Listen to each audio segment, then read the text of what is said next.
अदमतौक बायजान Shah. Natural mind को पढ़ना। हमारी प्रैक्टिस का तरीका चीज़ों को करीब से देखना और उन्हें क्लियर करना है। हम परसिस्टेंट और कांस्टेंट हैं, फिर भी कोई जल्दबाजी या हड़बड़ी नहीं करते, ना ही हम बहुत स्लो हैं। यह धीरे धीरे अपना रास्ता महसूस करने और इसे एक साथ लाने की बात है। हालांकि यह सब एक साथ लाना किसी चीज़ की दिशा में काम कर रहा है, हमारी प्रैक्टिस का एक पॉइंट है। हम में से ज़्यादातर लोगों के लिए जब हम पहली बार प्रैक्टिस शुरू करते हैं तो यह सिर्फ एक डिज़ायर होती है। हम प्रैक्टिस इसलिए शुरू करते हैं क्योंकि हमारे अंदर चाहत होती है। इस स्टेज पर हमारी यह चाहत गलत तरीके की चाहत होती है, यानी यह डिल्यूडेड होती है। यह एक ऐसी चाहत है जो गलत अंडरस्टैंडिंग के साथ मिली हुई है, अंडसी हुए है। अमर उल्लाह चंचेरा में है, दिशा हम आदमी है। अगर चाहत इस तरह गलत अंडरस्टैंडिंग के साथ नहीं मिली है तो हम कहते हैं कि यह विजडम के साथ वाली चाहत है, जिसे पन्या दो कहा जाता है। यह डिल्यूडेड नहीं है, यह राइट अंडरस्टैंडिंग वाली चाहत है। ऐसे केस में हम कहते हैं कि यह किसी इंसान की पारमी या उसके पिछले एक्यूमुलेशंस के कारण है। हालांकि हर हर किसी के साथ ऐसा नहीं होता है। कुछ लोग डिज़ायर नहीं रखना चाहते हैं, या वे चाहते हैं कि उनके अंदर डिज़ायर्स ना हो, क्योंकि वे सोचते हैं कि हमारी प्रैक्टिस का लक्ष्य कुछ न चाहना है। हालांकि अगर कोई डिज़ायर ही नहीं है तो प्रैक्टिस का कोई रास्ता भी नहीं है। यह हम खुद देख सकते हैं। भगवान बुद्ध और उनके सभी डिसाइपल्स ने डिफाइलमेंट्स को ख़त्म करने के लिए प्रैक्टिस की थी। हमें प्रैक्टिस करने की चाहत रखनी चाहिए और डिफाइलमेंट्स को ख़त्म करने की चाहत भी रखनी चाहिए। हमें माइंड की शांति पाने की चाहतनी चाहिए और यह भी चाहना चाहिए कि कोई कन्फ्यूजन ना हो और कोई तस्नन शवा। और ये यहाँ की शको पायदन जमामला चाहिए, कोई चर्युजन ना हो। हालांकि अगर यह चाहत गलत अंडरस्टैंडिंग के साथ मिली हुई है तो यह हमारे लिए और ज़्यादा मुश्किलें ही पैदा करेगी। अगर हम ईमानदारी से देखें तो हम असल में कुछ भी नहीं जानते हैं, या जो हम जानते भी हैं उसका कोई महत्व नहीं है, क्योंकि हम उसे सही तरीके से यूज़ नहीं कर पाते हैं।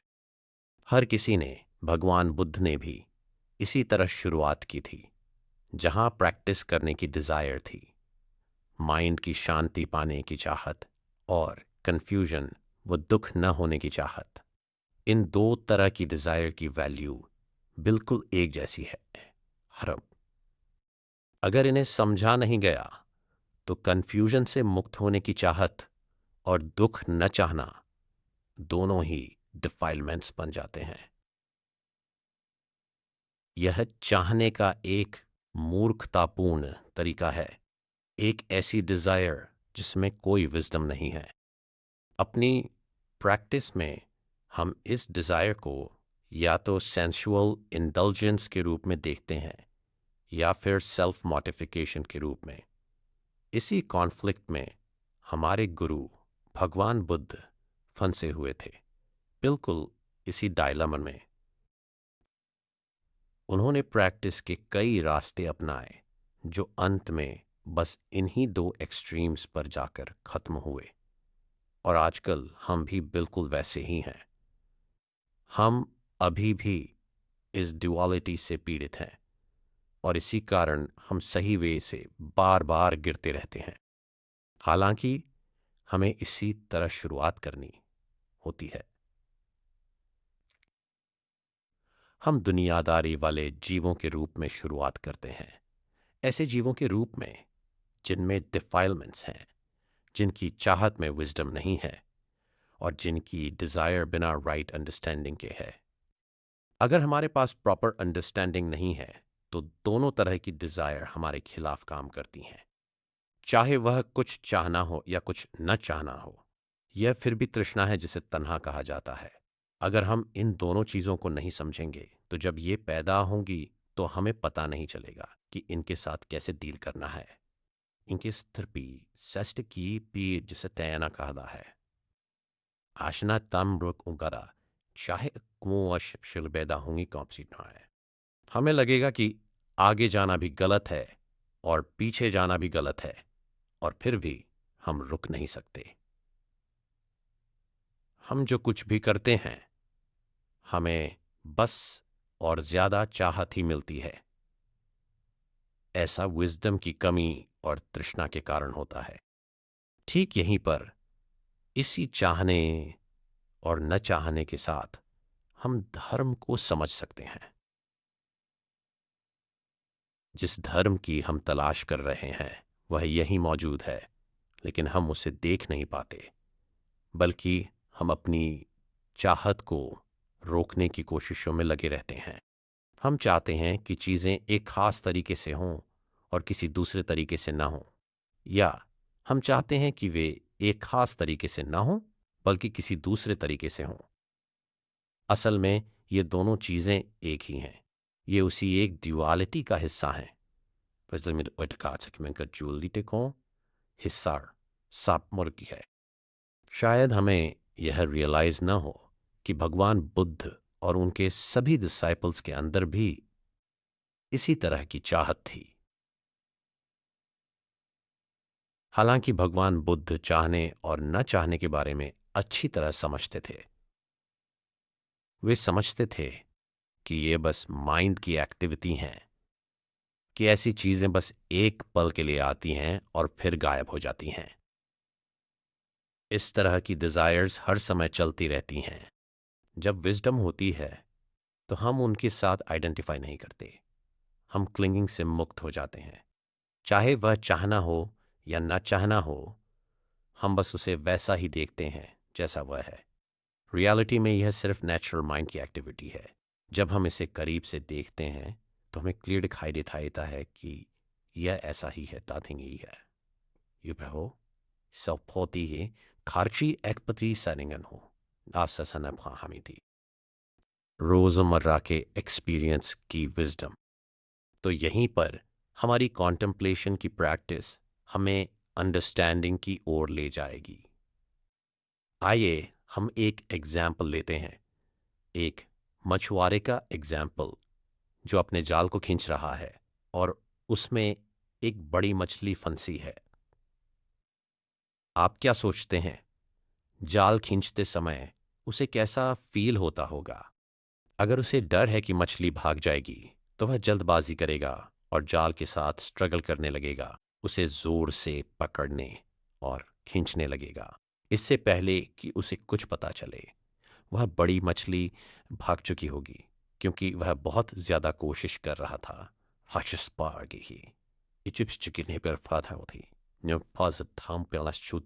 कर रहा था. पुराने दिनों में लोग इस तरह बात किया करते थे. वे सिखाते थे कि हमें इसे धीरे धीरे करना चाहिए, बिना खोए इसे सावधानी से इकट्ठा करना चाहिए. हमारी प्रैक्टिस में भी बिल्कुल ऐसा ही होता है. हम धीरे धीरे अपना रास्ता महसूस करते हैं, बिना कुछ खोए सावधानी से इसे इकट्ठा करते हैं. कभी कभी ऐसा होता है कि हमारा इसे करने का मन नहीं करता. कभी साधु को थे खाते हैं. बातें पढ़ना प्रकार भी से बनाया चाहिए. शायद हम देखना नहीं चाहते या शायद हम जानना नहीं चाहते, लेकिन हम फिर भी इसे करते रहते हैं. हम इसे महसूस करना जारी रखते हैं. यही प्रैक्टिस है. अगर हमारा इसे करने का मन करता है तो हम इसे करते हैं, और अगर हमारा मन नहीं भी करता तब भी हम इसे उसी तरह करते हैं. हम बस इसे करते रहते हैं. हाय फर्क थारता है. अब सिगरेट कारते हैं बात इसे करे के खा गौड़म ग्याल विधन नहीं करते हैं. जब तस्से का इसी शिंगरती अमानते की बात है. अगर हम अपनी प्रैक्टिस को लेकर एंथुजियास्टिक हैं तो हमारे फेथ की ताकत हमारे काम को एनर्जी देगी. लेकिन इस स्टेज पर हम अभी भी बिना विजडम के हैं। भले ही हम बहुत एनर्जेटिक हों, हमें अपनी प्रैक्टिस से बहुत ज़्यादा फ़ायदा नहीं मिलेगा। हम इसे लंबे समय तक जारी रख सकते हैं और फिर एक फीलिंग पैदा होगी कि हमें सही वे नहीं मिलने वाला है। हमें लग सकता है कि हम शांति और ट्रैंक्विलिटी नहीं पा सकते, या हम प्रैक्टिस करने के लिए पूरी तरह से तैयार नहीं हैं, या शायद हमें लगने लगे कि अब यह वे मुमकिन ही नहीं है, इसलिए हम हार मान लेते हैं। वी लथा में हाई हो और हो लेते हैं। इस पॉइंट पर हमें बहुत बहुत सावधान रहना चाहिए। हमें बहुत धैर्य और एंडोरेंस का इस्तेमाल करना होगा। यह बिल्कुल उस बड़ी मछली को जाल में खींचने जैसा है। हम धीरे धीरे इसके साथ अपना रास्ता महसूस करते हैं। हम सावधानी से इसे अंदर खींचते हैं। यह स्ट्रगल बहुत मुश्किल नहीं होगा, इसलिए बिना रुके हम इसे खींचते रहते हैं। आखिर में कुछ समय बाद मछली थक जाती है और लड़ना बंद करती, और हम उसे आसानी से पकड़ लेते हैं। आमतौर पर ऐसा ही होता है। हम धीरे धीरे चीज़ों को एक साथ इकट्ठा करने की प्रैक्टिस करते हैं। Skake ni parahe, ormshkaten motaliti हैं। Hap musi aki pai inta ki havai नहीं है। पेट पुत्रत शुमतिमा था। हम इसी तरीके से अपनी कॉन्टेम्पलेशन करते हैं। अगर हमारे पास टीचिंग्स के थियोरेटिकल पहलुओं की कोई खास नॉलेज या लर्निंग नहीं है, तो हम अपने रोज़मर्रा के एक्सपीरियंस के अनुसार कॉन्टेम्पलेट करते हैं। हम उस नॉलेज का यूज़ करते हैं जो हमारे पास पहले से है, वह नॉलेज जो हमें अपने रोज़मर्रा के एक्सपीरियंस से मिलती है। Eftersom vi gör fastän det här. बाजार सुनने की एक जनू शायद मैरोथिक की इस तरह की नॉलेज माइंड के लिए नेचुरल होती है। असल में चाहे हम इसके बारे में स्टडी करें या न करें, हमारे पास माइंड की रियलिटी पहले से ही यही मौजूद है। माइंड तो माइंड ही है, चाहे हमने इसके बारे में सीखा हो या न सीखा हो। इसीलिए हम कहते हैं कि भगवान बुद्ध इस दुनिया में जन्म लें या न लें, सब कुछ वैसा ही रहता है। कुछ हमारे मुझ सी बैठा गया हुआ है। यानी फन चबलें सायवाहा है असबनिशागी बदी है रितीसवाते वराहले और जाता है। हर चीज़ अपनी नेचर के अनुसार पहले से ही मौजूद है। यह नेचुरल कंडीशन बदलती नहीं है और न ही यह कहीं जाती है। यह बस वैसी ही है। इसे सच्चा धर्म कहा जाता है। हालांकि अगर हम इस सच्चा धर्म को नहीं समझेंगे, तो हम इसे पहचान भी नहीं पाएंगे। इसलिए हम इस तरह से कॉन्टेम्पलेशन की प्रैक्टिस करते हैं। अगर करते हैं, अगर हम शास्त्रों में बहुत स्किल्ड नहीं हैं, तो हम स्टडी करने और पढ़ने के लिए अपने माइंड को ही अपना विषय बना लेते हैं। हम लगातार कॉन्टेम्पलेट करते हैं, यानी खुद से बात करते हैं, और धीरे धीरे माइंड की नेचर के बारे में अंडरस्टैंडिंग पैदा होने लगेगी। हमें किसी भी चीज़ के लिए फोर्स करने की ज़रूरत नहीं है। सदा महोदय सुनो कांस्टेंट एफर्ट। जब तक हम अपने माइंड को रोकने में केपेबल नहीं हो जाते, जब तक हम ट्रैंक्विलिटी तक नहीं पहुंच जाते, माइंड पहले की तरह ही चलता रहेगा। इसी कारण से टीचर कहते हैं, बस इसे करते रहिए, प्रैक्टिस को जारी रखिए।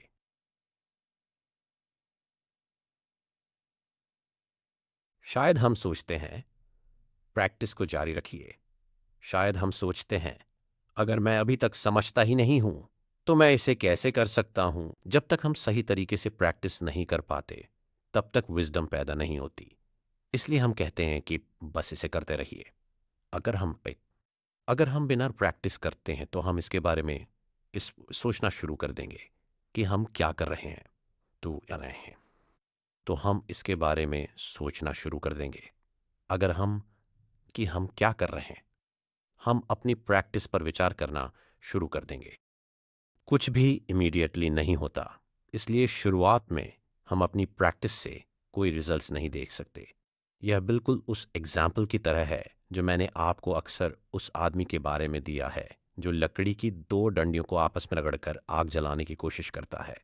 वह खुद से कहता है, वे कहते हैं कि यहाँ आग है, स्वाद न रखा है, वो chimney kisa agjanif panmanifo. Ranki peneko आपस में नगत्फो तो आए उशब खाबदिशा, और वह पूरी एनर्जी के साथ रगड़ना शुरू कर देता है। वह बहुत उतावला है, वह रगड़ता रहता है, लेकिन उसकी इम्पेशंस खत्म नहीं होती। वह उस आग को पाना चाहता है, वह लगातार उस आग को पाने की चाहत रखता है, लेकिन आग नहीं आती। इसलिए वह निराश हो जाता है और कुछ देर आराम करने के लिए रुक जाता है। वह फिर से शुरू करता है, लेकिन स्पीड बहुत स्लो होती है, इसलिए वह फिर से आराम करता है। तब तक सारी हीट गायब हो चुकी होती है। उसने इसे काफी लंबे समय तक जारी नहीं रखा। वह तब तक रगड़ता रहता है जब तक थक नहीं जाता, और फिर वह पूरी तरह से रुक जाता है। आतिकम टिप रुक जाता है। हमने की जरूरत इसे इसे खाती जहन है। वह न केवल थका हुआ है, बल्कि वह और ज्यादा निराश होता जाता है जब तक कि वह पूरी तरह से हार नहीं मान लेता। यहां कोई आग नहीं है। असल में वह काम तो कर रहा था, लेकिन आग जलाने के लिए पर्याप्त हीट नहीं थी। आग तो हर समय वहीं थी, लेकिन उसने अंत तक अपना काम जारी नहीं रखा। इस तरह का एक्सपीरियंस एक मेडिटेटर को उसकी प्रैक्टिस में निराश कर देता है, और इसलिए वह बेचैनी से एक प्रैक्टिस से दूसरी प्रैक्टिस में बदलता रहता है। और इस तरह का एक्सपीरियंस हमारी अपनी प्रैक्टिस के भी सिमिलर है। यह हर किसी के लिए मारिस एक जैसा है। देपनी यह पर किसी के एक जैसा है। क्यों? क्योंकि हम अभी भी डिफाइलमेंट्स में फंसे हुए हैं। भगवान बुद्ध के अंदर भी डिफाइलमेंट्स थे, लेकिन उनके पास इस बारे में बहुत ज्यादा विजडम थी। जब तक वे दुनियादारी में थे, भगवान बुद्ध और अरहंत बिल्कुल हमारे जैसे ही थे। अगर हम अभी भी दुनियादारी में फंसे हैं, तो हम सही तरीके से नहीं सोचते। इस प्रकार जब चाहत पैदा होती है, तो हम उसे नहीं देखते, और जब न चाहने की भावना पैदा होती है, तो हम उसे भी नहीं देखते। कभी कभी हम बहुत स्टर्ड अप महसूस करते हैं, और कभी कभी हम कंटेंटेड महसूस करते हैं। है और उचित की भी थी। इस प्रकार पैता पैता हनी छादा हो रुई दोती तो हनका रहती है। फर्स्ट जटमेंडा होती है। जब हमारे अंदर न चाहने की भावना होती है, तो हमारे पास एक तरह का कंटेंटमेंट होता है, लेकिन हमारे पास एक तरह का कन्फ्यूजन भी होता है। जब हमारे अंदर चाहत होती है, तो यह एक अलग तरह का कंटेंटमेंट और कन्फ्यूजन हो सकता है। यह सब इसी तरह से आपस में मिला हुआ है। इमें चन्हा हतो, यह सब इसी तरह से आपस में मिला हुआ है। खुद को जानना और दूसरों को जानना।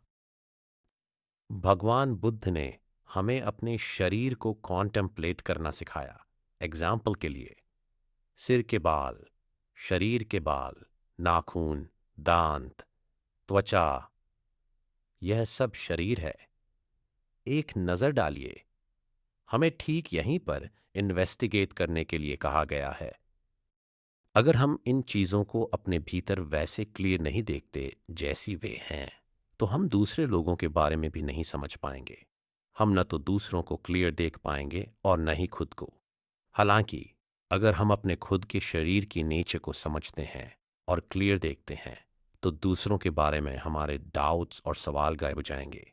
हम नहीं पर बेर पाएंगे अगले जाब थशा हनुमचार्टो अधिक सेगे उत्ती सवाल पीतन स्तिप्त्रे किसी तौर खिजा खचने लट। ऐसा इसलिए है क्योंकि रूप और नाम हर किसी के लिए एक जैसे हैं। दुनिया के सभी शरीरों को जाकर एग्जामिन करना जरूरी नहीं है, क्योंकि हम जानते हैं कि वे हमारे जैसे ही हैं। हम उनके जैसे हैं। अगर हमारे पास इस तरह की अंडरस्टैंडिंग है तो हमारा बोझ हल्का हो जाता है।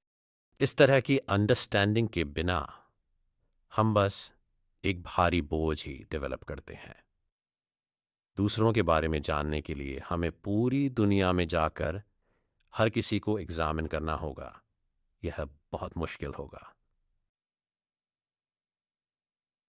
हम जल्द ही निराश हो जाएंगे। हमारा विनय भी इसी के सिमिलर है। जब हम अपने विनय यानी भिक्षुओं के डिसिप्लिन के कोड को देखते हैं तो हमें फील होता है कि यह बहुत मुश्किल है। हमें हर रूल का पालन करना होगा, हर रूल की स्टडी करनी होगी, हर रूल के साथ अपनी प्रैक्टिस का रिव्यू करना होगा। अगर हम सिर्फ इसके बारे में सोचें, ओह यह इम्पॉसिबल है, अगर अपशेप विप्राकिस होता है, हाँ, ओह यह इम्पॉसिबल है, हम इन सभी ढेरों रूल्स का लिटरल मीनिंग पढ़ते हैं। और अगर हम बस उनके बारे में अपनी थिंकिंग को फॉलो करें तो हम आसानी से यह तय कर लेंगे कि उन सभी का पालन करना हमारी एबिलिटी से बाहर है। जिस किसी का भी विनय के प्रति इस तरह का एटीट्यूड रहा है उसकी भी इसके बारे में होती है कि बहुत सारे सारे रूल्स हैं, उसकी भी इसके बारे में ऐसी ही फीलिंग होती शिक्षक है माइंडर बिल की रूल्स हैं। शास्त्र हमें बताते हैं कि हमें हर एक रूल के बारे में खुद को एग्जामिन करना चाहिए और उन सभी का स्ट्रिक्टली पालन करना चाहिए। हमें उन सभी को जानना चाहिए और उन्हें परफेक्टली ऑब्जर्व करना चाहिए। यह बिल्कुल ऐसा कहने जैसा है कि दूसरों के बारे में समझने के लिए हमें जाकर बिल्कुल हर किसी को एग्जामिन करना चाहिए। इस समय थोड़ा है कि और ना चाहिए कि प्रेफरेबली हर किसी को इन करना चाहिए। यह एक बहुत ही हैवी एटीट्यूड है और ऐसा इसलिए है क्योंकि जो कहा जाता है हम उसे लिटरली ले लेते हैं।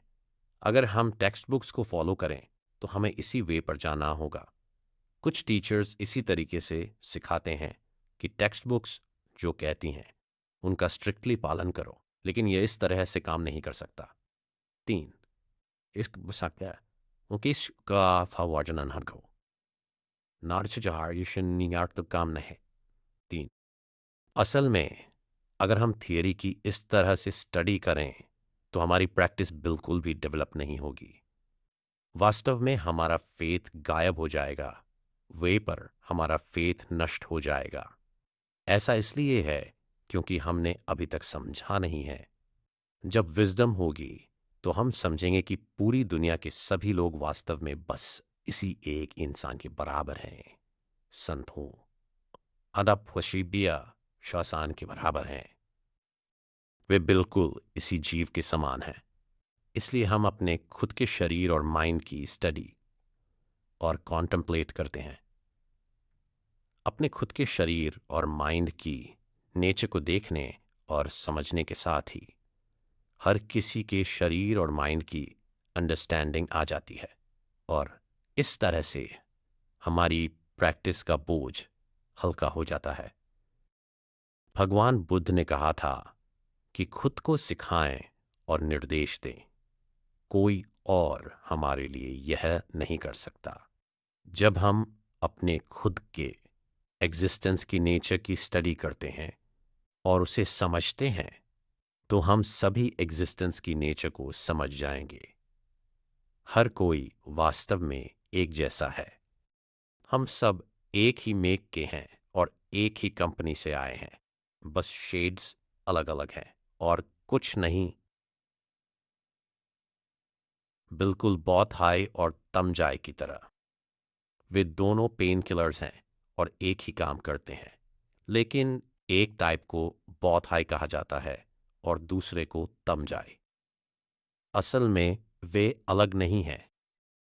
आप पाएंगे कि चीज़ों को देखने का यह तरीका आसान और आसान होता जाता है जैसे जैसे आप धीरे धीरे इन सबको एक साथ लाते हैं।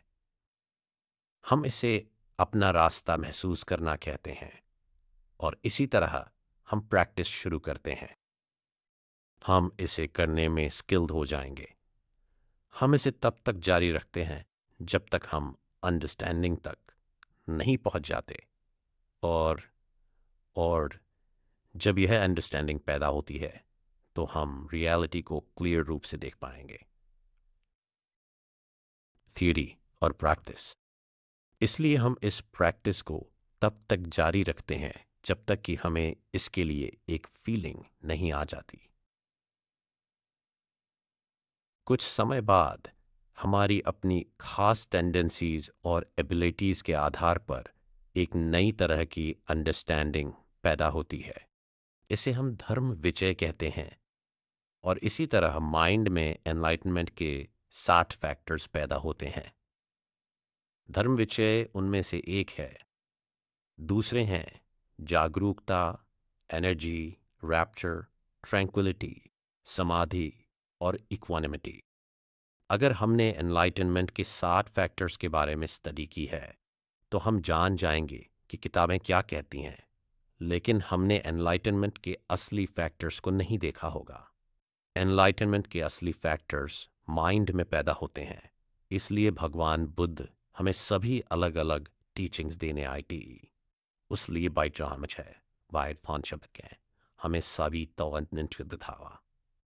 सभी एनलाइटन लोगों ने दुख से बाहर निकलने का वे सिखाया है और उनकी रिकॉर्डेड टीचिंग्स को हम थियोरेटिकल टीचिंग्स कहते हैं। यह थियोरी मूल रूप से प्रैक्टिस से ही आई थी, लेकिन अब यह केवल किताबी लर्निंग या शब्द बनकर रह गई है। एनलाइटनमेंट के असली फैक्टर्स गायब हो गए हैं क्योंकि हम उन्हें अपने भीतर नहीं जानते हैं। हम उन्हें अपने खुद के माइंड में नहीं देखते हैं। अगर वे पैदा होते हैं तो वे प्रैक्टिस से पैदा होते हैं। अगर वे प्रैक्टिस से पैदा होते हैं तो वे धर्म के एनलाइटनमेंट की ओर ले जाने वाले फैक्टर्स हैं, और हम उनके पैदा होने का इस्तेमाल इस इंडिकेशन के रूप में कर सकते हैं कि हमारी प्रैक्टिस सही है। अगर हम सही तरीके से प्रैक्टिस नहीं कर रहे हैं तो ऐसी चीज़ें दिखाई नहीं देंगी। और नहीं नियन प्रैक्टिस से प्रैक्टिस रही नाने का ठी डबल थिंग। अगर हम सही वे में प्रैक्टिस करते हैं तो हम धर्म को देख सकते हैं।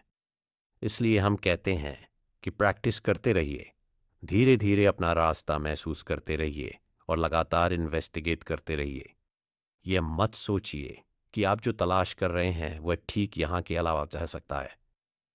या आप थाउ थाउ तमें सूखते रहिए, तनी छोटी बात से बात चढ़ जाता है।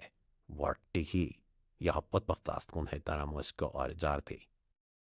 मेरे एक सीनियर डिसाइपल यहाँ आने से पहले एक स्टडी मंदिर में पाली सीख रहे थे। वे अपनी स्टडीज़ में बहुत सक्सेसफुल नहीं रहे थे, इसलिए उन्होंने सोचा कि चूंकि जो भिक्षु मेडिटेशन की प्रैक्टिस करते हैं वे केवल बैठकर ही सब कुछ देखने और समझने में एबल होते हैं, तो वे क्षेत्र में हैं, तो वे आकर यह वे ट्राई करेंगे। वे यहाँ वॉट पारपोंग में मेडिटेशन में बैठने के इंटेंशन से आए थे ताकि वे पाली शास्त्रों को ट्रांसलेट करने में एबल हो सकें। प्रैक्टिस के बारे में उनकी अंडरस्टैंडिंग इसी तरह की थी। इसलिए मैंने उन्हें हमारे वे के बारे में एक्सप्लेन किया। उन्होंने पूरी तरह से गलत समझ लिया था। उन्होंने सोचा था कि बस बैठना और सब कुछ क्लियर कर लेना एक आसान बात है। अगर हम धर्म को समझने के बारे में बात करते हैं तो स्टडी करने वाले भिक्षु और प्रैक्टिस करने वाले भिक्षु दोनों एक ही शब्दों का यूज़ करते हैं, लेकिन वह असल अंडरस्टैंडिंग जो थियोरी की स्टडी करने से आती है और जो धर्म की प्रैक्टिस करने से आती है वह बिल्कुल एक जैसी नहीं है। ये एक जैसी लग सकती है लेकिन एक ज़्यादा प्रोफाउंड है। ही ये एक जैसे एक फ्रीकांसंदर में तो रहा है दर्द निलय खुद persisting से तो रहा है, एक दूसरे से ज़्यादा डीप है। वह अंडरस्टैंडिंग जो प्रैक्टिस से आती है वह सरेंडर की ओर, छोड़ देने की ओर ले जाती है। जब तक कंप्लीट सरेंडर नहीं हो जाता हम डटे रहते हैं। हम अपने कॉन्टेम्पलेशन में लगातार लगे रहते हैं। अगर हमारे माइंड में डिज़ायर्स या गुस्सा और डिसलाइक पैदा होते हैं, तो हम उनके प्रति इंडिफरेंट नहीं होते। हम बस उन्हें छोड़ नहीं देते, बल्कि उन्हें लेते हैं और यह देखने के लिए इन्वेस्टिगेट करते हैं कि वे कैसे और कहाँ से पैदा होते हैं। अगर ऐसे मूड्स पहले से ही हमारे माइंड में हैं, तो हम कॉन्टम्पलेट करते हैं और देखते हैं कि वे हमारे खिलाफ कैसे काम करते हैं। लिखते कि हमारे खपल कर पड़ते हैं। हम उन्हें क्लियर देखते हैं और उन मुश्किलों को समझते हैं जो हम उन पर विश्वास करके और उन्हें फॉलो करके खुद के लिए पैदा करते हैं। इस तरह की अंडरस्टैंडिंग हमारे अपने प्योर माइंड के अलावा कहीं और नहीं पाई जाती।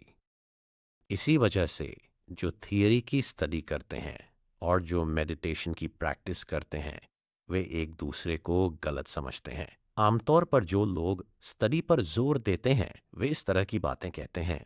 जो भिक्षु सिर्फ मेडिटेशन की प्रैक्टिस करते हैं, वे बस अपने खुद के ओपिनियंस को सबन के दर्द के रिकॉर्ड चालू करते हैं और वे बस अपने खुद के ओपिनियंस को फॉलो करते हैं।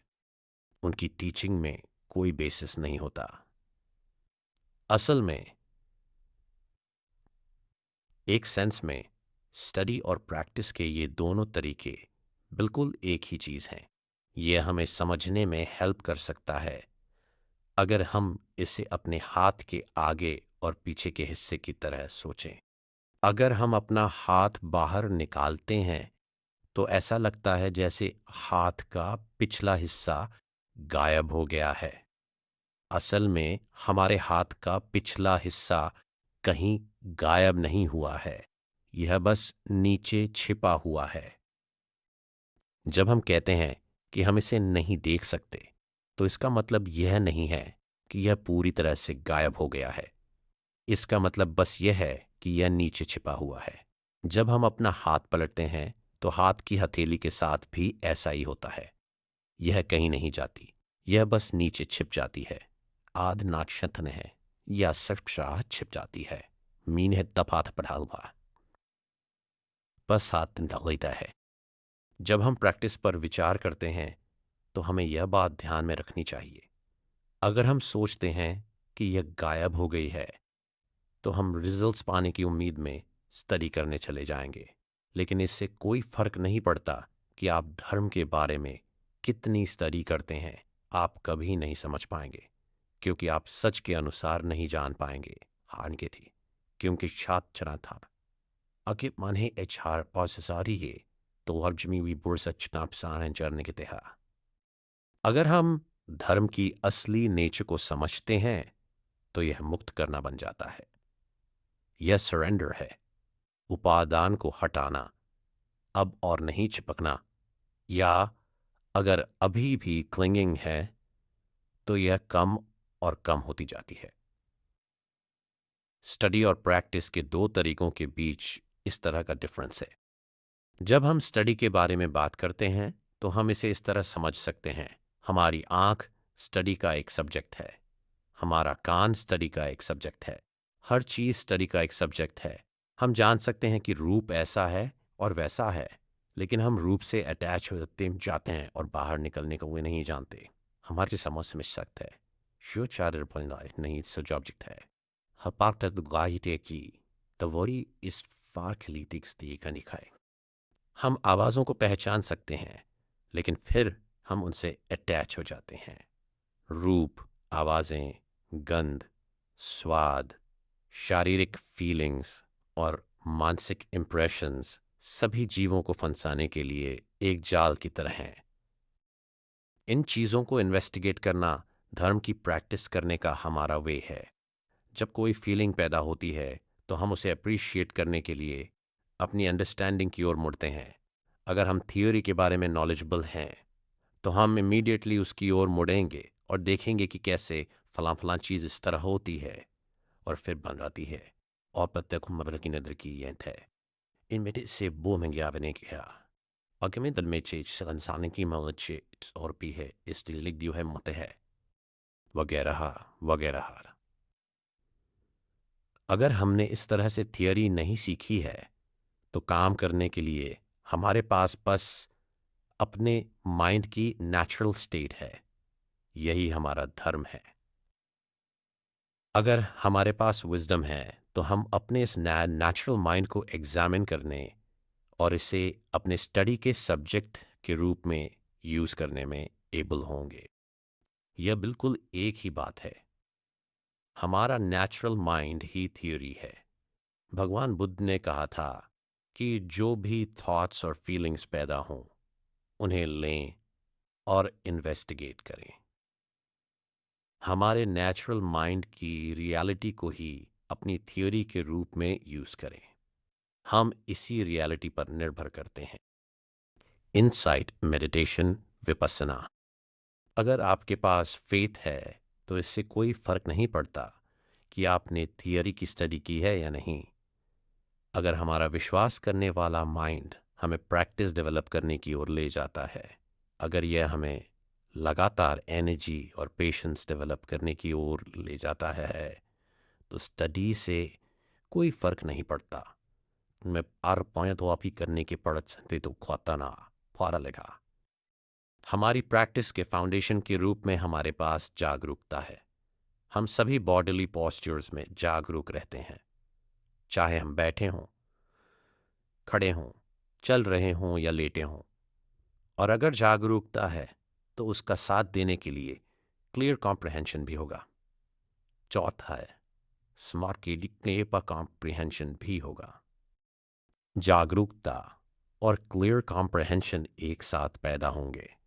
हालांकि वे इतनी रैपिडली पैदा हो सकते हैं कि हम उनके बीच का नहीं बता सकते, लेकिन जब जागरूकता होती है तो क्लियर कॉम्प्रिहेंशन भी होगा। जब हमारा माइंड फर्म और स्टेबल होता है तो जागरूकता जल्दी और आसानी से पैदा होगी, और यहीं पर हमारे पास विजडम भी होती है। कभी कभी हालांकि विजडम इनसफिशिएंट होती है या सही समय पर पैदा नहीं होती। जागरूकता और क्लियर कॉम्प्रिहेंशन हो सकते हैं, लेकिन ये अकेले सिचुएशन को कंट्रोल करने के लिए इनफ नहीं है। होपे मिसाल सकता होती है सैते नु प्रकिलेटर जब वो मुसाद के लिए इनफ नहीं है। जनरली अगर जागरूकता और क्लियर कॉम्प्रिहेंशन माइंड का एक फाउंडेशन है तो असिस्ट करने के लिए विजडम वहाँ मौजूद होगी। हालांकि हमें इनसाइट मेडिटेशन की प्रैक्टिस के ज़रिए इस विजडम को लगातार डेवलप करना चाहिए। इसका मतलब है कि माइंड में जो कुछ भी पैदा होता है वह जागरूकता और क्लियर कॉम्प्रिहेंशन का ऑब्जेक्ट हो सकता है, लेकिन हमें अनित्य, दुख और अनात्म के अनुसार देखना चाहिए। अनित्य इसका बेसिस है। दुख का मतलब अनसेटिस्फैक्टरीनेस की क्वालिटी है, और अनात्म कहता है कि यह बिना किसी इंडिविजुअल एंटिटी के है। हम देखते हैं कि यह बस एक सेंसेशन है जो पैदा हुई है, कि इसका कोई सेल्फ नहीं है, कोई एंटिटी नहीं है, और यह अपने आप ही गायब हो जाती है। बस इतना ही। कोई इंसान जो डिलूडेड है, कोई जिसके पास विजडम नहीं है, वह इस अकेजन को चूक जाएगा। वह इन चीज़ों का अपने एडवांटेज के लिए यूज़ नहीं कर पाएगा। अगर विजडम मौजूद है तो जागरूकता और क्लियर कॉम्प्रिहेंशन ठीक वहीं उसके साथ होंगे। हालांकि इस इनिशियल स्टेज पर विजडम परफेक्टली क्लियर नहीं भी हो सकती है। इसलिए जागरूकता और क्लियर कॉम्प्रिहेंशन हर ऑब्जेक्ट को पकड़ने में एबल नहीं होते, लेकिन विजडम मदद के लिए आती है। यह देख सकती है कि जागरूकता की क्या क्वालिटी है और किस तरह की सेंसेशन पैदा हुई है, या इसके सबसे जनरल एस्पेक्ट में जो भी जागरूकता है, ये जो भी सेंसेशन है, वह सब धर्म है। भगवान बुद्ध ने इनसाइट मेडिटेशन की प्रैक्टिस को अपना फाउंडेशन बनाया। उन्होंने देखा कि यह जागरूकता और क्लियर कॉम्प्रिहेंशन दोनों ही अनसर्टन और अनस्टेबल थे। कोई भी चीज़ जो अनस्टेबल है और जिसे हम स्टेबल रखना चाहते हैं, वह हमें सफ़र करवाती है।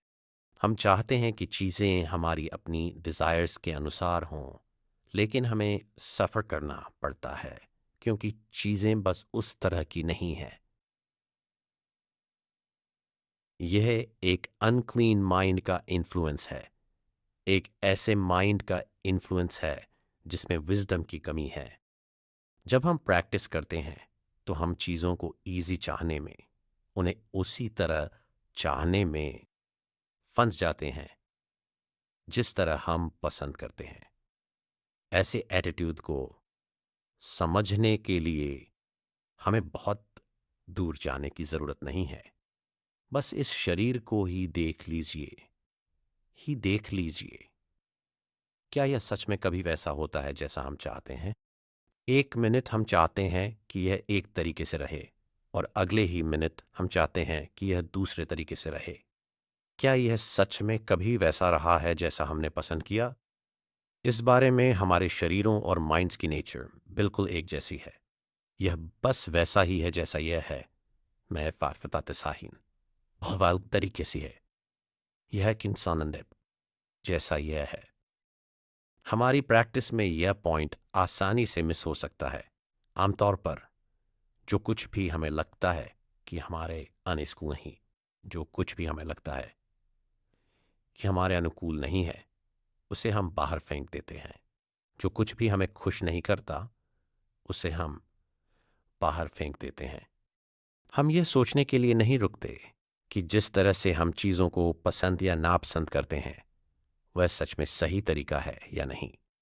हम बस यही सोचते हैं कि जो चीज़ें हमें डिसएग्रीएबल लगती हैं, वे गलत ही होंगी, और जो हमें डिसएग्रीएबल लगती हैं, वे गलत ही होंगी, और जो हमें एग्रीएबल लगती हैं, वे सही होनी चाहिए। यहीं से चाहत आती है। जब हम आँख, कान, नाक, जीभ, शरीर या माइंड के ज़रिए स्टिमुलाई रिसीव करते हैं, तो पसंद या नापसंद की फीलिंग पैदा होती है। यह दिखाता है कि माइंड अटैचमेंट से भरा हुआ है। इसलिए भगवान बुद्ध ने हमें अनित्य की यह टीचिंग दी। उन्होंने हमें चीज़ों को कॉन्टेम्पलेट करने का एक तरीका दिया। अगर हम किसी ऐसी चीज़ से क्लिंग करते हैं जो परमानेंट नहीं है, तो हम दुख एक्सपीरियंस करेंगे। ऐसा कोई रीज़न नहीं है कि हमें इन चीज़ों को अपनी पसंद और नापसंद के अनुसार चाहना चाहिए। हमारे लिए चीज़ों को उस तरह बनाना पॉसिबल नहीं है। हमारे पास उस तरह की अथॉरिटी या पावर नहीं है। भले ही हम चीज़ों को कैसा भी क्यों न चाहें, हर चीज़ पहले से ही वैसी है जैसी वह है। इस तरह चाहना दुख से बाहर निकलने का वे नहीं है। यहाँ हम देख सकते हैं कि कैसे वह माइंड जो डिल्यूडेड है, वह एक तरीके से समझता है, और जो माइंड डिल्यूडेड नहीं है, वह दूसरे तरीके से समझता है। एग्जाम्पल के लिए, जब विजडम वाला माइंड कोई सेंसेशन रिसीव करता है, तो वह इसे एक ऐसी चीज़ के रूप में देखता है जिसके साथ क्लिंग नहीं करना चाहिए या आइडेंटिफाई नहीं करना चाहिए। यही चीज़ विजडम को इंडिकेट करती है। अगर कोई विजडम नहीं है, तो हम बस अपनी स्टूपिडिटी को फॉलो करते हैं। यह स्टूपिडिटी अनित्य, अनसेटिस्फैक्टरीनेस और अनात्म को न देखना है। जिसे हम पसंद करते हैं, उसे हम अच्छा और सही देखते हैं। जिसे हम पसंद नहीं करते, उसे हम अच्छा नहीं देखते। हम इस तरीके से धर्म तक नहीं पहुंच सकते। विजडम पैदा नहीं हो सकती। अगर हम इसे देख सकते हैं, तो विजडम पैदा होती है। भगवान बुद्ध ने अपने माइंड में इनसाइट मेडिटेशन की प्रैक्टिस को फर्मली एस्टैब्लिश किया और सभी अलग अलग मानसिक इंप्रेशंस को इन्वेस्टिगेट करने के लिए इसका यूज़ किया। उनके माइंड में जो कुछ भी पैदा हुआ, उन्होंने उसे इस तरह इन्वेस्टिगेट किया। भले ही हम इसे पसंद करते हैं, ये अनसर्टन है, और इस taktik steg spanntjuai. Und kamish topi भाची सब तलजे अनस्पचनत है। यह दुख है, क्योंकि ये चीज़ें जो लगातार उठ और गिर रही हैं, हमारे माइंड्स के इन्फ्लुएंस को फॉलो नहीं करती। ये सभी चीज़ें कोई जीव या सेल्फ नहीं है, ये हमारी नहीं है। भगवान बुद्ध ने हमें उन्हें बिल्कुल वैसा ही देखना सिखाया जैसी वे हैं। इसी प्रिंसिपल पर हम प्रैक्टिस में टिके रहते हैं। तब हम समझते हैं कि हम बस अपनी इच्छा के अनुसार अलग अलग मूड्स को पैदा करने में एबल नहीं हैं। अच्छे मूड्स और बुरे मूड्स दोनों ही आने वाले हैं। उनमें से कुछ हेल्पफुल हैं और कुछ नहीं हैं। अगर हम इन चीज़ों के बारे में सही तरीके से नहीं समझेंगे, तो हम करेक्टली जज नहीं कर पाएंगे, बल्कि हम तृष्णा के पीछे भागने लगेंगे, अपनी डिज़ायर को फॉलो करते हुए भाग जाएंगे। कभी कभी हम हैप्पी फील करते हैं और कभी कभी हम सैड फील करते हैं, लेकिन यह नेचुरल है। कभी कभी हम प्लीज्ड फील करेंगे और कभी कभी डिसअपॉइंटेड। जो हमें पसंद है उसे हम अच्छा मान लेते हैं, और जो हमें पसंद नहीं है उसे हम बुरा मान लेते हैं। इस तरह हम खुद को धर्म से और ज़्यादा दूर करते जाते हैं। जब ऐसा होता है तो हम धर्म को समझने या पहचानने में एबल नहीं होते, और इस तरह हम कंफ्यूज रहते हैं। डिज़ायर्स बढ़ती हैं क्योंकि हमारे माइंड्स में डिल्यूजन के सिवा कुछ नहीं है। इसी तरह हम माइंड के बारे में बात करते हैं। अंडरस्टैंडिंग पाने के लिए हमें खुद से बहुत दूर जाने की ज़रूरत नहीं है। हम बस देखते हैं कि माइंड की ये स्टेट्स परमानेंट नहीं हैं। हम देखते हैं कि वे अनसेटिस्फैक्ट्री हैं, और वे अनसेटिस्फैक्ट्री हैं, और वे कोई परमानेंट सेल्फ नहीं है। अगर हम अपनी प्रैक्टिस को इस तरह डेवलप करना जारी रखते हैं, तो हम इसे विपस्सना या इनसाइट मेडिटेशन की प्रैक्टिस कहते हैं। हम कहते हैं कि यह हमारे माइंड के कंटेंट्स को पहचानना है, और इस तरह हम विजडम डेवलप करते हैं। समथ काम मेडिटेशन। हमारी समथ की प्रैक्टिस इस तरह है। एग्जाम्पल के लिए, हम अंदर आती और बाहर जाती सांस पर जागरूकता की प्रैक्टिस को एक फाउंडेशन के रूप में या माइंड को कंट्रोल करने के एक मीन्स के रूप में इस्टेब्लिश करते हैं। माइंड को सांस के फ्लो को फॉलो करने देने से ये स्टेडफास्ट, शांत और स्टिल बन जाता है। माइंड को शांत करने की इस प्रॉपर मेडिटेशन का आता है। इस तरह के इस प्रैक्टिस को समथ मेडिटेशन कहा जाता है। इस माइंड की प्रैक्टिस बहुत ज़्यादा ज़रूरी है, क्योंकि माइंड कई तरह के डिस्टर्बेंसेस से भरा हुआ है। यह बहुत कंफ्यूज्ड है। हम नहीं कह सकते कि यह कितने सालों या कितने जन्मों से इस तरह रहा है। अगर हम बैठते हैं और कॉन्टेम्पलेट करते हैं, तो हम देखेंगे कि ऐसा बहुत कुछ है जो शांति और काम की ओर नहीं ले जाता, और ऐसा बहुत कुछ है जो कन्फ्यूजन पैदा करता है। तब मंजे पर पोहाजी सफ़ी अब्बास है। इसी कारण से भगवान बुद्ध ने सिखाया कि हमें एक ऐसा मेडिटेशन सब्जेक्ट खोजना चाहिए जो हमारी खास टेंडेंसीज के लिए सूटेबल हो। प्रैक्टिस का एक ऐसा वे जो हमारे कैरेक्टर के लिए सही हो। एग्जाम्पल के लिए, शरीर के हिस्सों को बार बार दोहराना, सिर के बाल, शरीर के बाल, नाखून, दांत और त्वचा बहुत कामिंग हो सकता है। इस प्रैक्टिस से माइंड बहुत पीसफुल हो सकता है।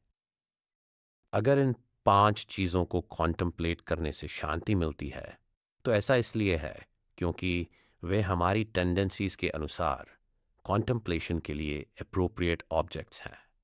इस तरह जो कुछ भी हमें अप्रोप्रिएट लगता है उसे हम अपनी प्रैक्टिस मान सकते हैं और डिफाइलमेंट्स को शांत करने के लिए इसका यूज़ कर सकते हैं। उस तरह बस वन शांत कम्या मुश्किल है फ्लोच के लिए को यूज़ कर सकते हैं। एक और एग्जाम्पल मौत की रिफ्लेक्शन है। जिन लोगों के अंदर अभी भी बहुत ज़्यादा ग्रीड, एवर्शन और डिल्यूजन है और उन्हें काबू में रखना मुश्किल लगता है, उनके लिए अपनी मौत के इस विषय को एक मेडिटेशन के रूप में लेना यूज़फुल है। हम देखेंगे कि हर किसी को मरना है, चाहे वह अमीर हो या गरीब। हम अच्छे और बुरे दोनों तरह के लोगों को मरते हुए देखेंगे। हर किसी को मरना ही है। इस प्रैक्टिस को डेवलप करते हुए हम पाते हैं कि डिस्पैशन का एक एटीट्यूड पैदा होता है। हम जितनी ज़्यादा प्रैक्टिस करते हैं, हमारा बैठना उतनी ही आसानी से शांति पैदा करता है। ऐसा इसलिए है क्योंकि यह हमारे लिए एक सूटेबल और अप्रोप्रिएट प्रैक्टिस है। अगर काम मेडिटेशन की यह प्रैक्टिस हमारी खास टेंडेंसीज के एग्रीएबल नहीं है, तो यह डिस्पैशन का यह एटीट्यूड पैदा नहीं करेगी। अगर कोई ऑब्जेक्ट सच में हमारे लिए सूटेड है, तो हम उसे बिना किसी बड़ी मुश्किल के रेगुलरली पैदा होते हुए पाएंगे और हम खुद को अक्सर इसके बारे में सोचते हुए पाएंगे। इस बारे में हम अपनी रोज़मर्रा की ज़िंदगी में एक एग्जाम्पल देख सकते हैं। जब आम लोग भिक्षुओं को ऑफ़र करने के लिए कई अलग अलग तरह के भोजन की ट्रेस लाते हैं, तो हम यह देखने के लिए उन सबको टेस्ट करते हैं कि हमें कौन सा पसंद है। जब आगा की पढ़ते हैं तो माँ को हम साब की कौतिक बर्थ है। जब हम हर एक को ट्राई कर लेते हैं तो हम बता सकते हैं कि कौन सा हमारे लिए सबसे एग्रीएबल है। यह सिर्फ एक एग्जाम्पल है। जो हमारे टेस्ट के एग्रीएबल लगता है हम उसे खाएंगे। जिसे हम सबसे सूटेबल पाते हैं हम बाकी अलग अलग डिशेस के बारे में फिक्र नहीं करेंगे। तुगाबित की पिट नहीं दी ही हकीक लगता कि और के बेथेमी चिले पोलेंगे। अंदर आती और बाहर जाती सांस पर अपना अटेंशन कॉन्सेंट्रेट करने की एक ऐसे टाइप की मेडिटेशन का एग्जाम्पल है जो हम सभी के लिए सूटेबल है। ऐसा लगता है कि जब हम कई अलग अलग प्रैक्टिसेस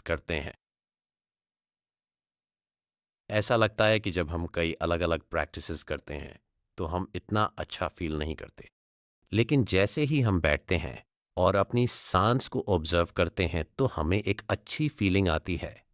हम इसे क्लियर देख सकते हैं।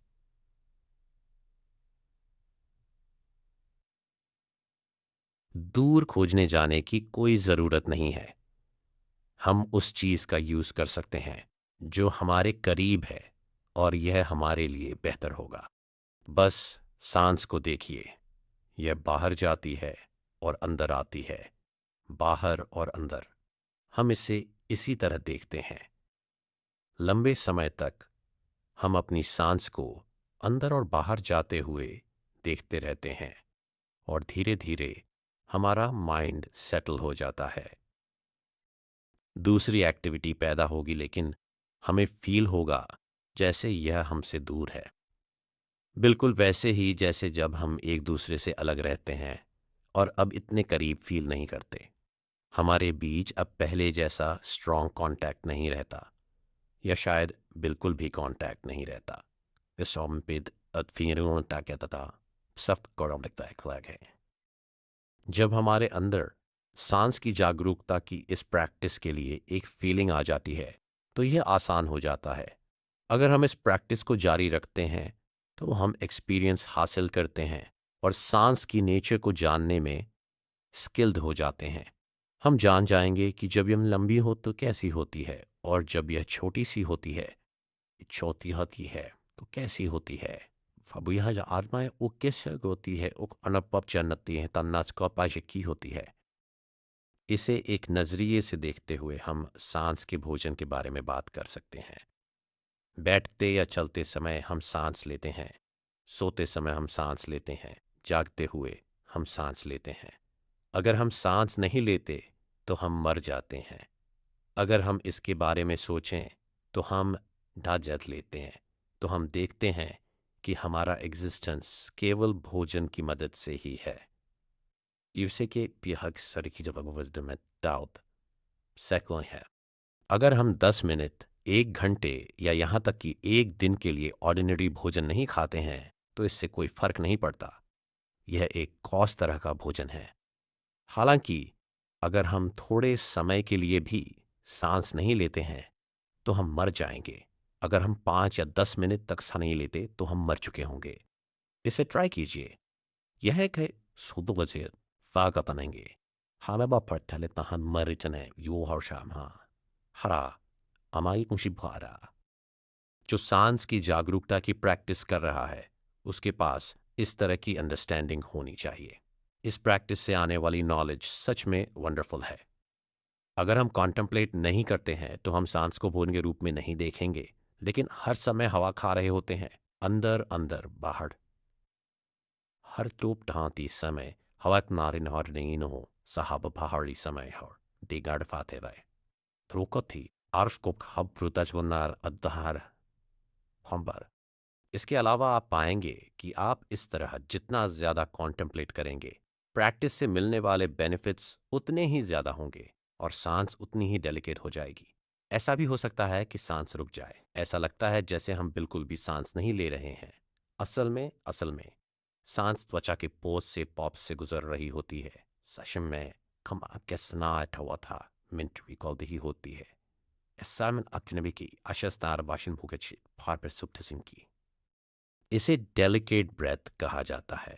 जब हमारा माइंड परफेक्टली शांत होता है तो नॉर्मल सांस लेना इस तरह रुक सकता है। हमें बिल्कुल भी स्टार्टल होने या डरने की जरूरत नहीं है।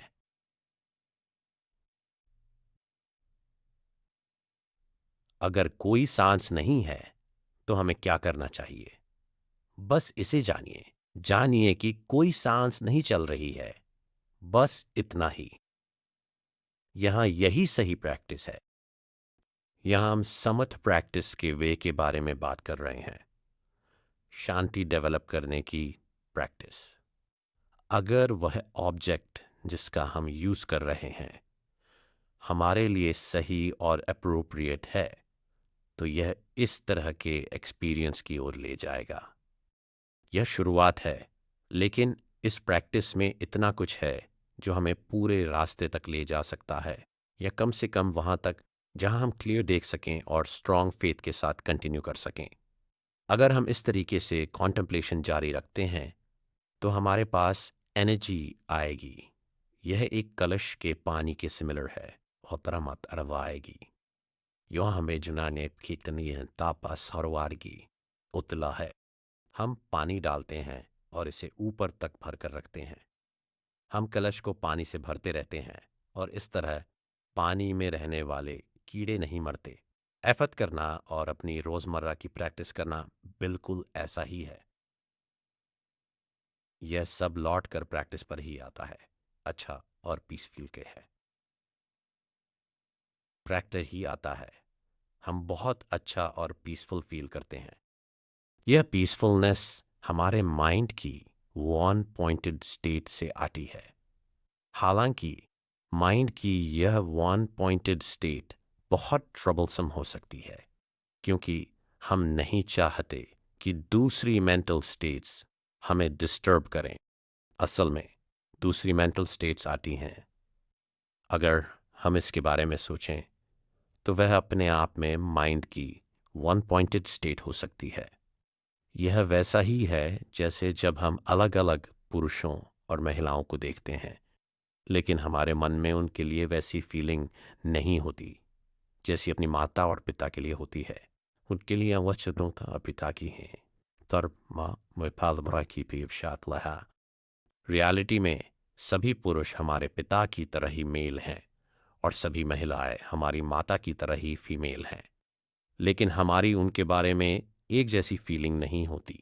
हमें फील होता है कि हमारे माता पिता ज़्यादा इम्पॉर्टेंट हैं, वे हमारे लिए ज़्यादा वैल्यू रखते हैं।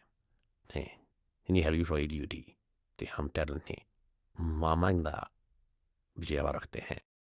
माइंड की हमारी वन पॉइंटेड स्टेट के साथ भी ऐसा ही होना चाहिए।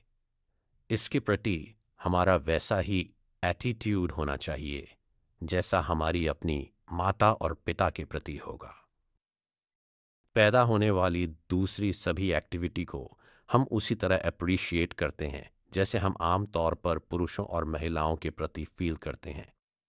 हम उन्हें देखना बंद नहीं करते, हम बस उनकी प्रेजेंस को वॉच करें और उन्हें अपने माता पिता रवरालू वैल्यू नहीं देते और और उन्हें अविक प्रूस्तेन बहामतन नड़ू नहीं देते। नॉट को होल्दा।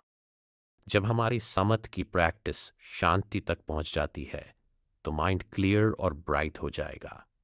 माइंड की एक्टिविटी कम और कम होती जाएगी और कम होती जाएगी। पैदा होने वाले अलग अलग मानसिक इंप्रेशंस कम होंगे। जब ऐसा होता है तो महान शांति और हैप्पीनेस पैदा होगी, लेकिन हम उस हैप्पीनेस से अटैच हो सकते हैं। हमें उस हैप्पीनेस को अनसर्टन के रूप में कॉन्टेम्पलेट करना चाहिए। हमें अनहैप्पीनेस को भी अनसर्टन और अनित्य के रूप में कॉन्टेम्पलेट करना चाहिए। हम समझ जाएंगे कि सभी अलग अलग फीलिंग्स टिकने वाली नहीं हैं और उनके साथ क्लिंग नहीं करना चाहिए। हम चीज़ों को इस तरीके से देखते हैं क्योंकि वहाँ विजडम है। हम चीज़ों को इस तरीके से अपनी नेचर के अनुसार हम समझेंगे कि अपनी नेचर के अनुसार चीज़ें इस तरह से हैं। अगर हमारे पास इस तरह की अंडरस्टैंडिंग है तो यह रस्सी के उस एक धागे को पकड़ने जैसा है जो एक नॉट बनाता है। अगर हम इसे सही डायरेक्शन में खींचते हैं तो नॉट ढीली हो जाएगी और खुलना शुरू हो जाएगी। यह अब इतनी टाइट या इतनी टेंस नहीं रहेगी।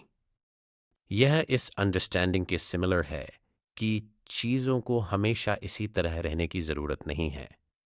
पहले हम फील करते थे कि चीज़ें हमेशा वैसी ही रहेंगी जैसी वे थीं, और ऐसा करते हुए हमने नॉट को टाइटर और टाइटर खींच दिया। यह टाइटनेस दुख है। उस तरह जीना बहुत टेंस है, इसलिए हम नॉट को थोड़ा ढीला करते हैं और रिलैक्स करते हैं। हम इसे ढीला क्यों करते हैं? क्योंकि यह टाइट है। अगर हम इसे क्लिंग नहीं करते तो हम इसे ढीला कर सकते हैं।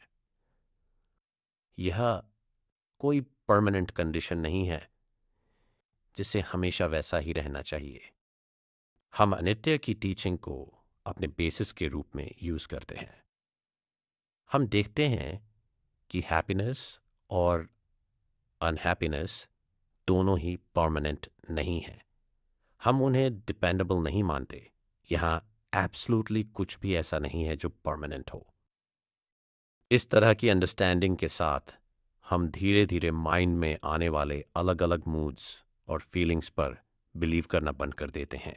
गलत अंडरस्टैंडिंग उसी डिग्री तक कम हो जाएगी जिस डिग्री तक हम इसमें बिलीव करना बंद कर देंगे। नॉट को खोलने का यही मतलब है। यह ढीली होती जाती है। अटैचमेंट धीरे धीरे जड़ से उखड़ जाएगा।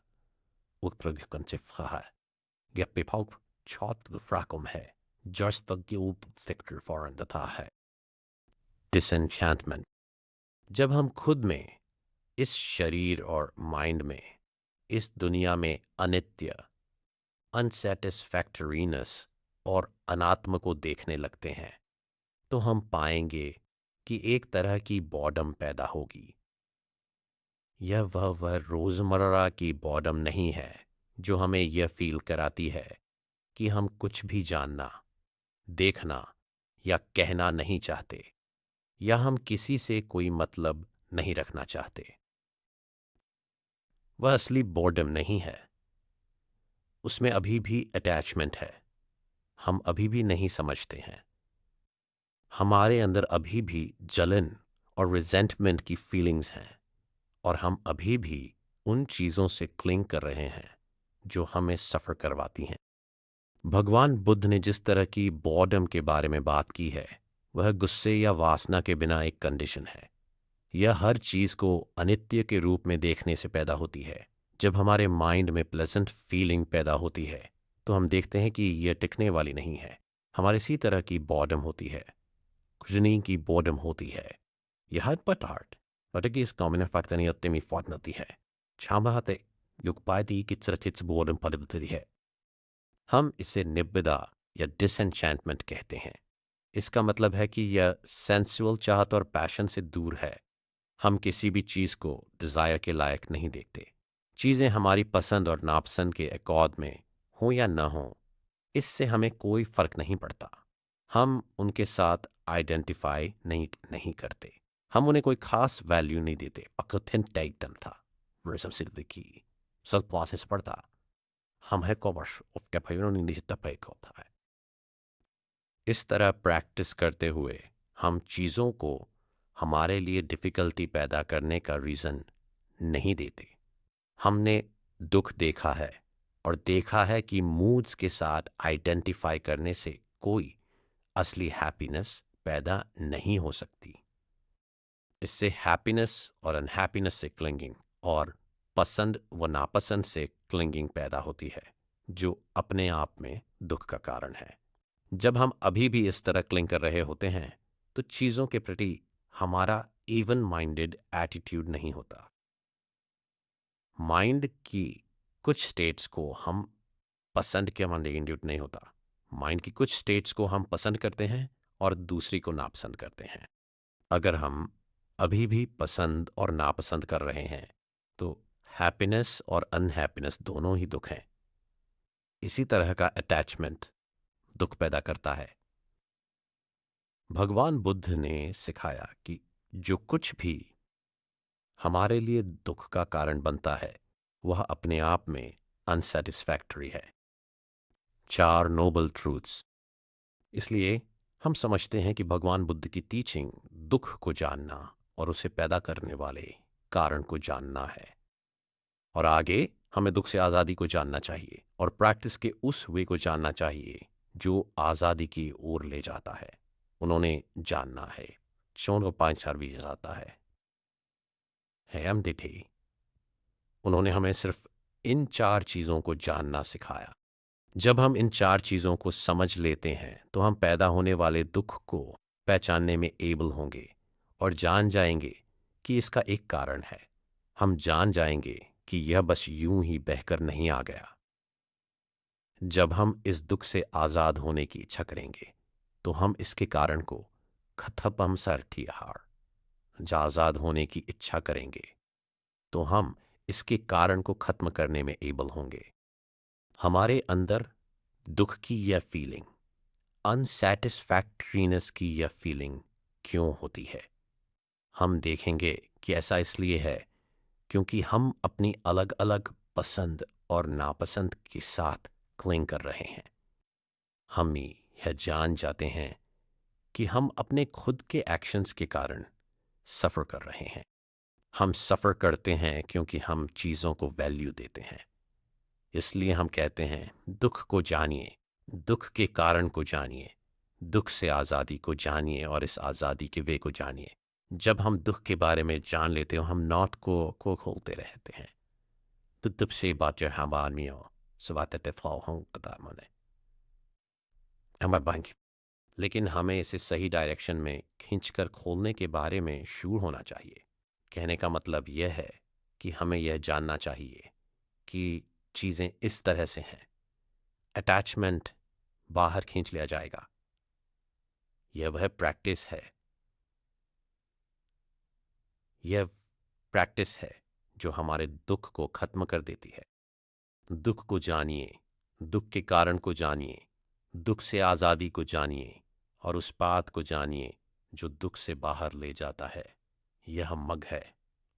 यह इस तरह चलता है. Right view, right thought, right speech, right action, right livelihood, right effort, right जागरूकता, राइट कंसंट्रेशन। जब हमारे पास इन चीज़ों के बारे में राइट अंडरस्टैंडिंग होती है तो हमारे पास पाथ होता है। ये चीज़ें दुख को खत्म कर सकती हैं।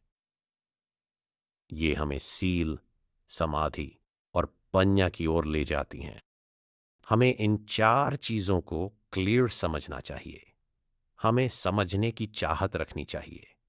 हमें इन चीज़ों को रियलिटी के टर्म्स में देखने की चाहत रखनी चाहिए। जब हम इन 4 चीज़ों को देखते हैं तो हम इसे सच्चा धर्म कहते हैं।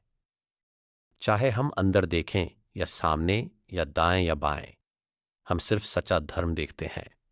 हम बस यही देखते हैं कि हर चीज़ वैसी ही है जैसी वह है।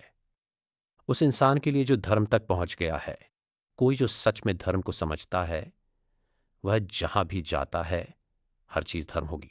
और न हर क्या धर्म होगी। हब मुआन्या करोगी।